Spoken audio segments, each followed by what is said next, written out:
entrevista con el diputado de la Asamblea Nacional, Óscar Rondero. Ustedes están invitados allí a participar, a enviar sus comentarios, preguntas, inquietudes, aportes a la entrevista a través del canal de Telegram, Primera Página GB. Ya vamos a estar allí interactuando con ustedes. Hablábamos antes de ir a la pausa de las actuaciones que está teniendo el Ejecutivo Nacional, el gobierno venezolano, con respecto a desarticular estos planes de violencia política.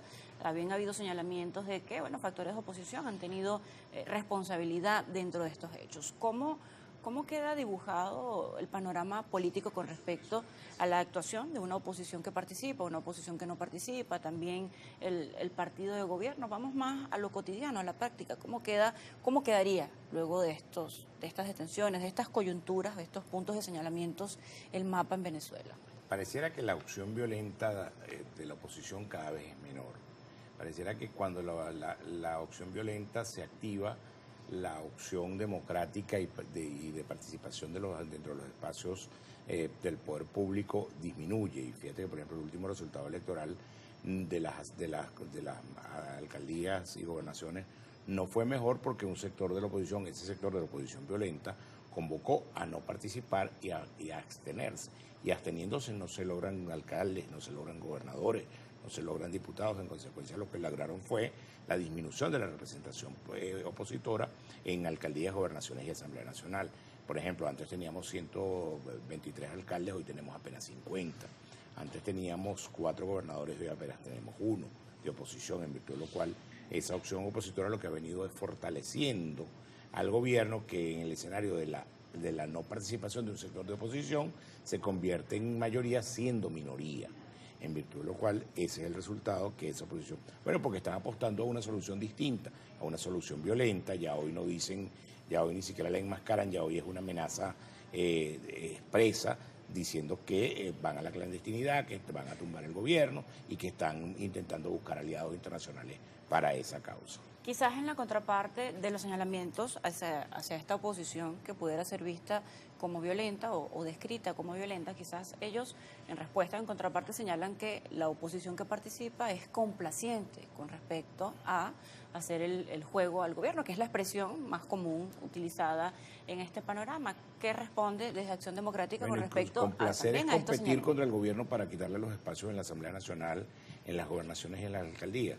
Porque de no haber estado nosotros allí, estaría otro actor del oficialismo en la Asamblea Nacional, en las gobernaciones y en las alcaldías que la oposición logró conquistar en estas últimas elecciones. Es decir, pareciera que ellos van un poco hacia como decía yo, hacia la política de la oposición cubana en Miami.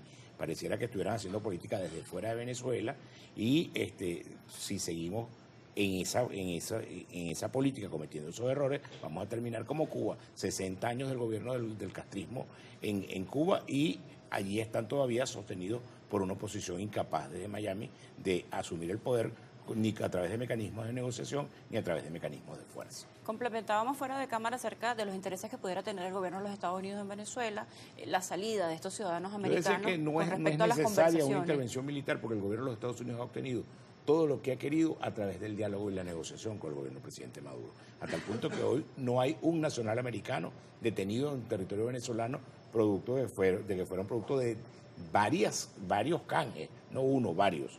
No se nos olvide que inicialmente fueron los seis de Isidro, después fueron un primer grupo que vino a buscar el señor Grenell. Por eso cuando uno ve la convocatoria de búsqueda y captura del presidente Maduro y que le subieron el precio a la cabeza del presidente Maduro, le da risa porque no saben dónde está el presidente Maduro. Pregúntenle al señor Grenell, que lo vino a visitar en su despacho de Miraflores y vino a llevarse 6 norteamericanos en la primera negociación directa que hubo. Bueno, y en la última negociación, todos los nacionales norteamericanos que estaban en Venezuela fueron intercambiados por los 252 venezolanos que estaban indebidamente presos en el SECOT en El Salvador.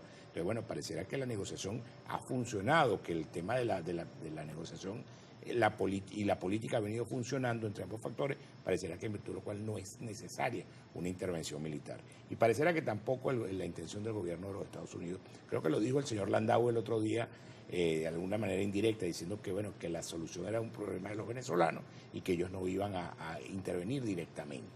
Diputado, aprovechando que integra la Comisión de Economía, Finanzas y Desarrollo, ¿Dónde queda la palabra sanciones en medio del éxito o no éxito que pudiera haber en este intercambio o diálogo o transacciones comerciales o agresiones mediáticas derivadas del gobierno de los Estados Unidos hacia Venezuela? ¿Dónde queda la palabra sanciones en medio de todo esto? La palabra sanciones sigue levitando allí porque el hecho de que tenga que existir una licencia es como consecuencia de las sanciones.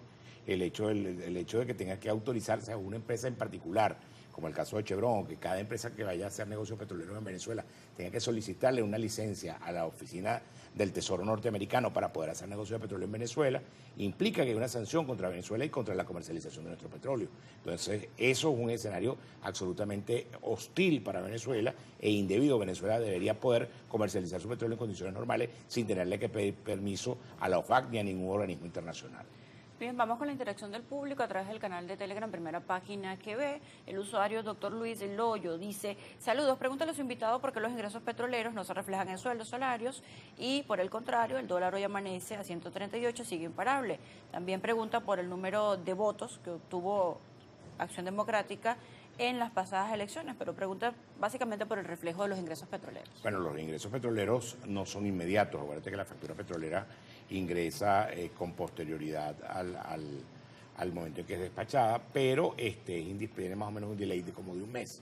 Pero recuerda que venimos de un mes donde estuvimos totalmente cerrados porque la licencia había sido suspendida por parte del gobierno de los Estados Unidos.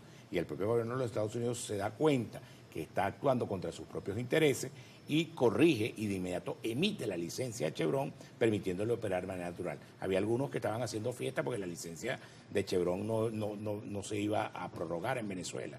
Bueno, esa licencia es positiva para Venezuela, pero también para los Estados Unidos. Y los Estados Unidos, considerando sus intereses, hizo la rectificación necesaria, volviendo a emitir la licencia. Bien, el usuario Manuel Santiago dice: buenos días, diputado, le pregunto, ¿la actitud de Venezuela frente a las amenazas de Estados Unidos es la más idónea en estos casos o tiene que ser recíproca y demostrar que no estamos solos? No, yo creo que la actitud de Venezuela ha sido una actitud de defensa de la soberanía nacional. Yo considero que ha habido una actitud coherente, sin convertirse en una actitud hostil ni en una actitud retadora, pero sí fijando una posición soberana y fijando una posición nacionalista que no puede estar de acuerdo en un señalamiento de esas características del jefe de Estado que termina convirtiéndose en una actuación contra todos los venezolanos, porque si aquí viene una intervención militar no vienen a lanzar bombas solo matachavistas, si viene una intervención militar van a venir bombas que van a matar a todos los venezolanos y no le van a preguntar si usted es adeco, copellano o chavista. Bien, dice por acá el usuario Mauro Franco, voy a omitir algunas palabras por tema de contenido, algunas palabras un poco, dice: ¿qué análisis le merece la relación tóxica entre los dos países que se acusan mutuamente, pero al final hacen sus negocios? El cartel, refiriéndose a este país, por el otro lado señala a Estados Unidos como consumidor número 1 y habla también de 50 millones de dólares de recompensa, pero terminan comprando petróleo a Venezuela. Bueno, porque al final eso es parte de la negociación política y el señor como Trump está acostumbrado a negociar duro, a subir su apuesta y a intentar jugar en condiciones de ventaja. Pero hasta ahora en el proceso de negociación siento que ha sido un proceso de negociación válido para ambos, donde al final se ha impuesto la sinderesia, donde al final se ha impuesto la coherencia, donde al final se han impuesto los intereses de ambos países por encima de las actitudes belicistas. Usuario Gilberto J. Velázquez a través del canal de Telegram, primera página GB. Saludos y buen día. Cabe destacar que en estos momentos la clase política venezolana debería estar unida a una sola voz contra esas agresiones, por encima de voces de agentes nacionales que llaman a tomar acciones militares contra la nación. La oposición nacionalista que está representada en la Asamblea Nacional, estamos acuerpados como uno solo en defensa de la República, en defensa de nuestra soberanía y estamos contrarios a cualquier intervención militar. Que pues, a todo evento consideramos injustificada porque no hay ningún señalamiento que justifique, no hay ningún señalamiento concreto que justifique señalar al presidente de la República como autor de los delitos que los Estados Unidos pretende endilgarle de manera genérica. Tenemos más interacción, gracias a ustedes los televidentes conectados a través del canal de Telegram, primera página que ve. Usuario Jesús Jaime dice por acá: buenos días, los Estados Unidos no va a invadir a Venezuela, sus amenazas son una guerra psicológica contra el pueblo en general para tratar de conquistar un incauto que esté en Venezuela y tratar de ganarse esos 50 millones de dólares. Esto es un show político vergonzoso, dice este usuario. Estoy de acuerdo con la posición del usuario, no es más que una guerra psicológica. Y además, quien crea que los va a tumbar del susto, no los va a tumbar del susto. Hemos aprendido a conocer al chavismo en el ejercicio del poder y sabemos que han tenido la resiliencia suficiente para sostenerse y que hay que ganarles una elección y construir el acuerdo político para que el que pierda la elección pueda permanecer en Venezuela sin que tenga que estar preso, muerto o exiliado. Dice el usuario Oscar 2, tiene un número 2 por acá. Buenos días, desde Lara. ¿Cómo ve el diputado a esas personas que hablan de manera ingenua de que si se produzca una invasión en Venezuela debería haber una ley de redes sociales que sancione a cualquier venezolano que pide invasión?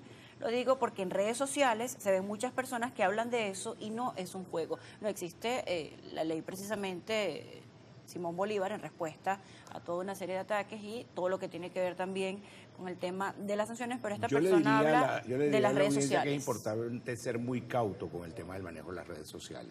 Las redes sociales no es más que fijar posición pública, bueno, en el caso de los que utilizan nombre y apellido, pues en las redes sociales hay muchos mecanismos a través de los cuales la gente se puede esconder. Anónimos, pero que sean muy prudentes en el manejo de las redes sociales, que no se hagan eco de noticias no verificadas, porque incluso podrían ser señalados por el hecho de reproducir algunas noticias que no estén verificadas y que puedan ir en esa línea de conducta donde se puede entender que están atentando contra la soberanía nacional. Tenemos más interacción. Antonio González, Luis José Guerra, Joan Velázquez, también Luis Michinel, Carlos Miguel Méndez. Gracias a ustedes por comunicarse a través del canal de Telegram Primera Página que vemos. Llegado al final de la entrevista, diputado de la Asamblea Nacional Óscar Ronderos, militante de Acción Democrática, también vicepresidente de la Comisión Permanente de Economía y Finanzas y Desarrollo en la Asamblea Nacional. Gracias por acompañarnos, diputado. Gracias, Óscar Ronderos. Hacemos una pausa, a la vuelta más entrevistas y contenido en